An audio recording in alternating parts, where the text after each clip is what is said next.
শুভ সকাল বন্ধুরা, আমি প্রিয়াঙ্কা। কেমন আছো সবাই? আশা করছি সবাই খুব ভালো আছো এবং সুস্থ আছো। শিপ্রিয়াস ডেইলি লাইফস্টাইল চ্যানেলের আরও একটি নতুন ব্লগে তোমাদের সবাইকে অনেক স্বাগত আর অনেক ভালোবাসা জানিয়ে আজকের ব্লগটা এখন থেকে শুরু করছি। তো আজকে শুক্রবার আর এখন ঘড়িতে সময় বলছে 7:30।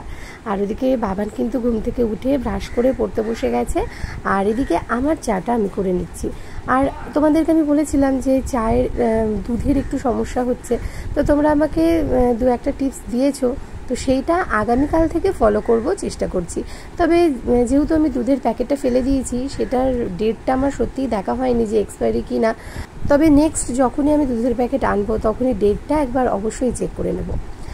আরও একটি টিপস পেয়েছি, তবে যেহেতু এইভাবে চা করাটা আমার অভ্যেস, সেইভাবেই চাটা আজকে করে নিলাম। তবে আগামীকাল আমি অবশ্যই সেই কথাটা মাথায় রেখেই চা করব, আর আগামীকাল তোমাদের সাথে সেই টিপসটাও শেয়ার করব।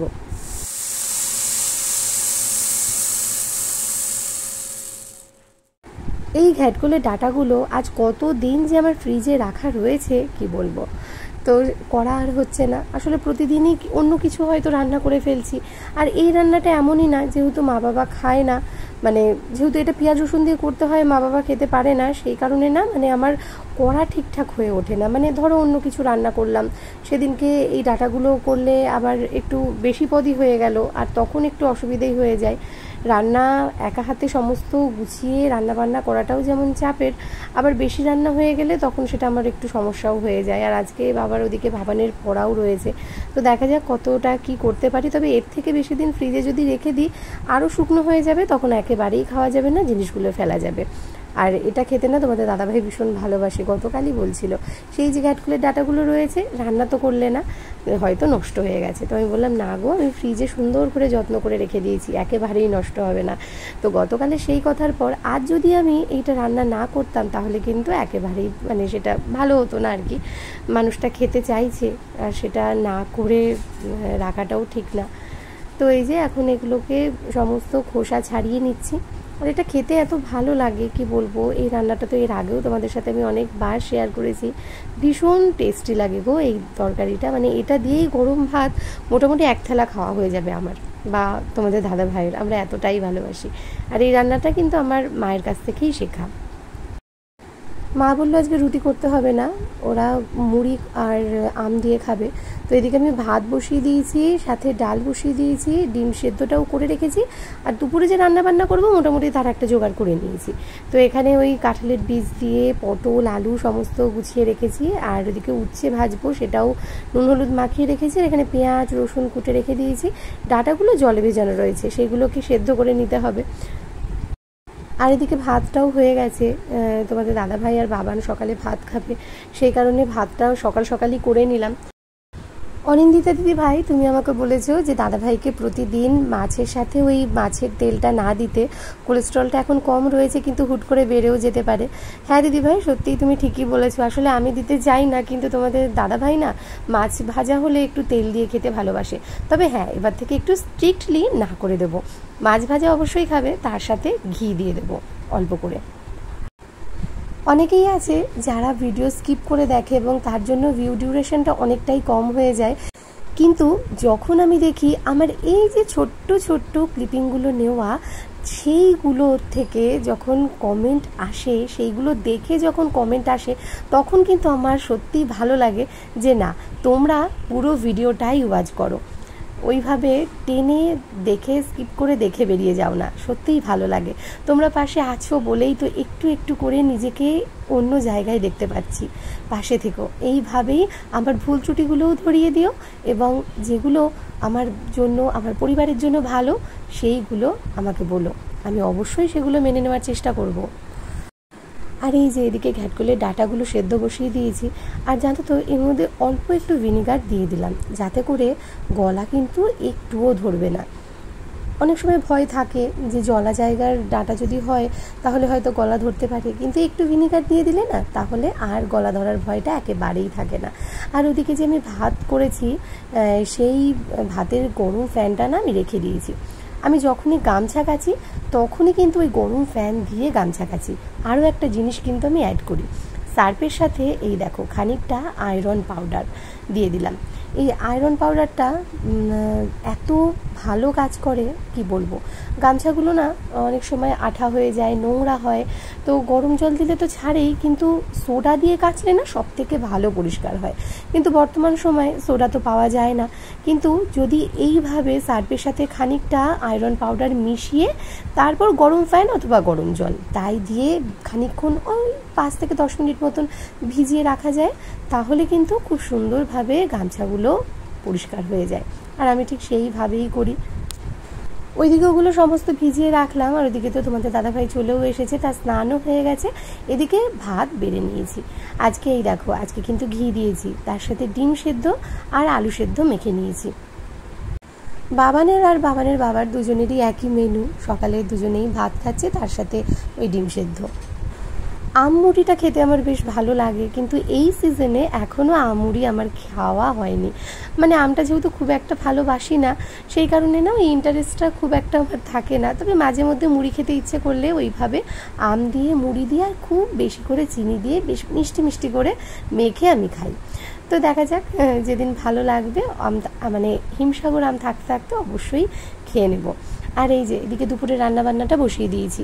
এদিকে উচ্ছে ভাজা করছি, মানে একদম চাকচাক করে কুটেছি, নুন হলুদ দিয়ে মাখিয়ে রেখে দিয়েছিলাম, সেটাই বেশ কড়া করে ভেজে নেব। আর এই যে এদিকে গামছাগুলো সমস্ত ভিজিয়ে নিয়েছিলাম, আর ওদিকে তোমাদের দাদাভাই যে গামছাটা ছাড়লো এখন, সেইটাকে এখন আবারও ভালো করে মেখে নিচ্ছি। দেখতেই পাচ্ছ একদম গরম ফ্যান, যেহেতু খুব মানে ভীষণ গরম, মানে মাখতেও বেশ একটু অসুবিধেই হচ্ছে।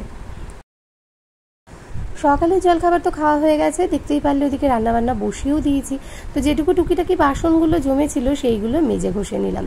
এই টিফিনের মানে খাওয়া দাওয়ার বাসনগুলো তো আর রাখি না, সেগুলো মেজে ঘষেই নিই, তো সেইগুলো মেজে নিলাম। আর দুপুরে যে সমস্ত বাসনগুলো হবে সেইগুলো রেখে দেবো, তবে চেষ্টা করি টুকিটাকি যেগুলো হালকা বাসনপত্র সেইগুলো মেজে ঘষে নেওয়ার। রান্না বসিয়ে দিয়ে কত কাজ যে করা হয়ে যায় কি বলবো। যেমন দেখো বাসনগুলো মেজে নিলাম, এদিকে গামছাগুলো কেচে নিলাম, আবার দেখো মেলাও হয়ে যাচ্ছে। কি বলতো, কাজের মধ্যে মধ্যেই কিন্তু সব কাজগুলো সেরে নিতে হয়। ওই এখন এটা করছি, ওটা থাক, ওটা পরে করবো খুনি, এমন করলে কিন্তু সারা দিন বয়ে যায়, কাজ আর শেষ হয় না। সেই কারণে চেষ্টা করি একটা কাজ করতে করতে আরও একটি কাজ যাতে তা একই সময়ে করে নিতে পারি। তবে হ্যাঁ, এমনটা নয় যে রান্নাবান্না মানে বন্ধ করে অথবা ওই রান্নাবান্না করতে করতে মানে এমনই গ্যাস বাড়িয়ে দিলাম পুড়ে গেল অথবা জল শুকিয়ে গেল, এমনটা কিন্তু নয়। খেয়ালটা দুই দিকেই রাখতে হয়। এই দেখো গ্যাসটা সিম করা ছিল, আর উচ্ছেগুলোও কিন্তু আমার বেশ মোটামুটি ভাজা হয়ে গেছে। এইবার উচ্ছেগুলো তুলে নেব। ডাঁটাগুলোকে সুন্দর করে সেদ্ধ করে জল ঝরিয়ে রেখে দিয়েছি। আর এদিকটাতে সবজিগুলো তো কুটে নিয়েছি, তোমাদের দেখালামই। পটল নিয়েছি, আলু নিয়েছি, আর তার সাথে নিয়েছি কাঁঠালের বীজ। এই কাঁঠালের বীজ না হলে কিন্তু এই চচ্চড়িটা একেবারেই জমে না। আর এখানে রয়েছে পেঁয়াজ, তার সাথে দিয়েছি ওই 5-6 কোয়া মতন রসুন, আর এখানে রয়েছে কালো সর্ষে, সাদা সর্ষে, আর একটু লবণ আর কাঁচা লঙ্কা রসুন দিয়ে এটা পেস্ট করে নেব। সবজিগুলোকে ভালো করে ভেজে নিয়েছি নুন হলুদ দিয়ে, আর ফোড়ন তো 5 ফোড়ন দিয়ে নিয়েছিলাম। আর ডাঁটাগুলোকে না এখন বেশ ভালো করে মানে নিংড়িয়ে জলটাকে বের করে মানে চেপে চেপে জল বার করে কড়াইতে দিচ্ছি। এই জল যদি এর মধ্যে থেকে যায় না, তাহলে কিন্তু এই ডাঁটা যখনই খাওয়া হবে গলা ভীষণভাবে ধরবে। সেই কারণে সেদ্ধ যতই করা হোক না কেন, জলটাকে পুরোপুরি একদম চিপে নিয়ে তারপর রান্নাটা করা উচিত। এইদিকে দেখো রান্নাটা আমার একেবারেই কমপ্লিট হয়ে গেছে, আর একেবারে শুকনো শুকনো করে তরকারিটা নামিয়ে নিয়েছি। আজকে রান্নাবান্না তো সমস্তটাই কমপ্লিট হয়ে গেছে। চলো এক ঝলক দেখাই যে আজকে কি কি রান্নাবান্না করেছি। তো প্রথমেই ভাতের হাঁড়িটা দিয়েই শুরু করি। তো প্রথমেই রয়েছে এখানে হাঁড়িতে ভাত, আর যেহেতু সকাল থেকে ভাতটা খাওয়া হচ্ছে, তো সেই কারণে কিন্তু মানে এক হাঁড়ি ভাত, মানে পূর্ণ পাত্র ভাত নেই। আর এখানে রয়েছে আলু সেদ্ধ যেটা মেখে রেখেছি, উচ্ছে ভাজা রয়েছে, আজকে করেছি আমড়া দিয়ে ডাল। তো এই যে এই সিজনে কিন্তু আমড়া দিয়ে ডালটা আজকে প্রথমই হলো। আর বাবা যেহেতু টক খায় না, বাবার জন্য সেদ্ধ ডাল তুলে রেখেছি। তার সাথে রেখেছি মাছের ডিমের বড়া ভাজা, এখানে রয়েছে ঘ্যাটকলের ডাঁটা চচ্চড়ি, তার সাথে এখানে রয়েছে মাছের ডিমের ঝাল। এটাতে কিন্তু আলু দিইনি, একদম বেশ মাখো মাখো করে রান্নাটা করে নিয়েছি। তো এই হলো আজকের আমাদের মেনু। কেমন হয়েছে জানিও। আর তোমাদের দাদাভাই কালেকশনের পথে এসেছিল, ছিল, খিদে পেয়েছিল বলছিল, তো আম কেটে দিয়েছিলাম। আর এই যে টুকিটাকি বাসনগুলো তো ওখানে মাজা রয়েছে, আর বাকি যে বাসনগুলো রয়েছে সেগুলো তো রেখেই দেবো। আর এই দেখো গামছাগুলো যে কেচেছি কি সুন্দর পরিষ্কার হয়েছে দেখতে পাচ্ছ তো, একদম সুন্দর পরিষ্কার পরিচ্ছন্ন হয়ে গেছে। তো এগুলোকে সমস্ত তুলেও নেব, ভাঁজ করে তুলে রাখতে হবে। আর তার আগে উঠোনটাও ঝাড় দিয়ে নিতে হবে। যদিও বা এখন খুব একটা পাতা পড়ছে না, কিন্তু টুকটাক নোংরা তো থাকেই, সেগুলোকে পরিষ্কার করব। আর এই যে আমার বাবানের তো আজকে স্কুল ছুটি, সেই কারণে বাবান আজকে বাড়িতে। আর এই যে বাবানের খিদে পেয়ে গেছে, বাবানকে খেতেও দিয়ে নিয়েছি। চলো এইবার ঘরদোর মুছে নিয়ে বাবা মায়ের ভাতটাও দিয়ে আসি। তো ঘড়িতে এখন বাজে ঠিক 2:30, আর খানিক আগেই, মানে খানিক আগে বলবো না, প্রায় 1:30টা নাগাদ তখন ম্যাডাম মেসেজ করেছেন যে আজকে, মানে আজকে দিন যেহেতু পড়া থাকে না, কিন্তু রবিবারে যেহেতু পড়াবেন না, তাই সেই পড়াটা আজকে পড়িয়ে দেবেন। তাই এখন নিয়ে যেতে হচ্ছে। তড়িঘড়ি করে সমস্ত কাজ সারলাম। এদিকে বাবা মাকে খেতেও দিয়ে নিয়েছে, বাবানের খাওয়াটা আগে হয়ে গিয়েছিল। তো চলো, স্নানটা তো করা হয়ে গেছে, এবার বাবানকে দিয়ে এসে তারপর আবার এডিটের কাজ রয়েছে, সেটাও করতে হবে। এদিকে আমার এডিটের কাজ তো প্রায় হয়ে গেছে, আর এখন 3:30 বাজে, তোমাদের দাদাভাইও চলে এসেছে। আর এই যে ওর খাবারটাও এখানে বেড়ে নিয়েছি। আর জানো তো আজকে আমার মা আসবে আমার বাড়িতে, সমিতির মিটিংয়ের জন্য মা বাড়িতে এসেছে, আর সেখান থেকেই আজকে আমার বাড়ি ঘুরে আবার বোনের বাড়ি যাবে। কে এসেছে মিঠু? আরে নতুন দিদুন, নতুন দিদুন, নতুন দিদুন এসেছে। বাবা এটা নিয়ে এসছে? না আমি কি করে দেখবো, আমাকে বলেছে। দেখো বাবা মনে হয় ফোন করছে, নাকি ফোন বাজছে? বাহ খুব সুন্দর তো, দারুণ দারুণ। মানে আরেকটু বড় হলেও, হ্যাঁ আরেকটু বড় হলে। তোর তোর সময় এরকম ছিল না রে বাবু। খুব নরম, দারুণ। ফুচকাটা রাত্রেবেলা হেভি জ্বালায় বলো, ঘুমোয় না।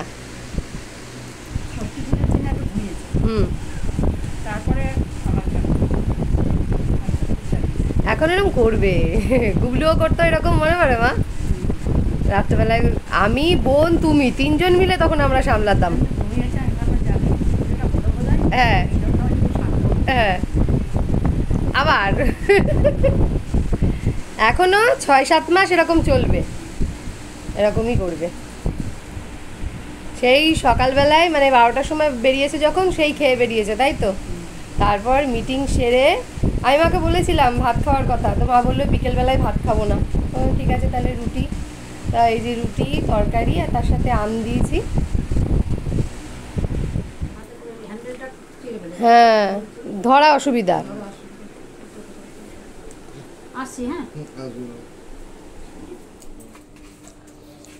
হ্যাঁ এরা সবাই দরজার সামনে পাহারা দেয়। আর গুবলুকে যে কি চেনে, গুবলু বেরোলেই হলো। হ্যাঁ হ্যাঁ এসো।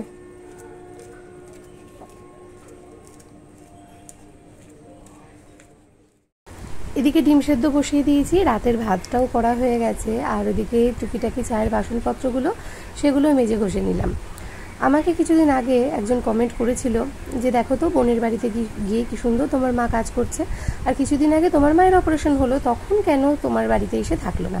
আসলে তোমার বোনের তো শ্বশুর শাশুড়ি নেই, ওখানে থাকতে ভালো লাগে। কি বলবো বলো তো এই ধরনের কমেন্টের উত্তরে? ভেবেছিলাম বলবো না, কিন্তু যেহেতু আমার মাকে নিয়ে তুমি বলেছো, তোমাকে উত্তরটা তো অবশ্যই দিতে হয়। আমার বোন যে সিচুয়েশানে রয়েছে আর আমি যে সিচুয়েশানে ছিলাম, সেই দুটো কি এক করতে পারলে? আমার বোনের একটা ছোট বাচ্চা, সেইখানে আমার মা যদি না থাকে, কে থাকবে, কে করবে ওর কাছে থেকে? আর আমার এখানে করার জন্য তো আমি হেল্পিং হ্যান্ড রেখেইছি। যখন মা অসুস্থ ছিল তখনও একজন আয়া ছিল মাকে দেখাশুনো করার জন্য। যতই অসুবিধে যত যাই হোক না কেন, আমার সাথে কিন্তু আমার বোনের তুলনা একেবারেই চলে না। ও ছোট, ও তো সেইভাবে একটা বাচ্চাকে কিভাবে কি করতে হবে ও বুঝবে না। তো সেখানে তো মা অবশ্যই থাকবে। আর আমার মা তো আমাকে বলেছিল যে আমার কাছে সেও কিছুদিন থাকবে, কিন্তু আমি মাকে না করেছিলাম যে না মা, এখন আমার থেকে আমার বোনের কাছে তোমার বেশি দরকার। তো দিদি হিসেবে সেটা কি আমি খুব ভুল করেছিলাম? সেই জায়গাটাতে দাঁড়িয়ে যদি আমি সেই সময়টাতে যদি ও আমার বোন আমি ওর দিদি এই কথাটা ভুলে যদি স্বার্থপরের মতন আমার মাকে আমার বাড়িতে রেখে আমার কাজগুলো করাতাম, সেটা কি খুব ভালো হতো? তখনই তুমিই কিন্তু আমাকে বলতে আসতে যে নিজের বোনের ওই রকম অবস্থা, সেই অবস্থায় বোনকে ওইভাবে ফেলে রেখে তোমার মা তোমার বাড়িতে এসে কাজ করছে, তুমি তোমার মাকে দিয়ে করাচ্ছ, কেন বোনের বাড়িতে পাঠাতে পারোনি? আমাদেরকে আসলে কথা শুনতেই হবে, এগোলেও বিপদ পিছলেও বিপদ, যেহেতু সোশ্যাল মিডিয়ায় কাজ করি। যাই হোক, উত্তর দেবো না ভেবেছিলাম, কিন্তু মায়ের সম্বন্ধে যখন কথা, উত্তর তো আমাকে দিতেই হবে। টাটা, ভালো থেকো সকলে। আগামীকাল আসবো নতুন কোনো ব্লগের সাথে।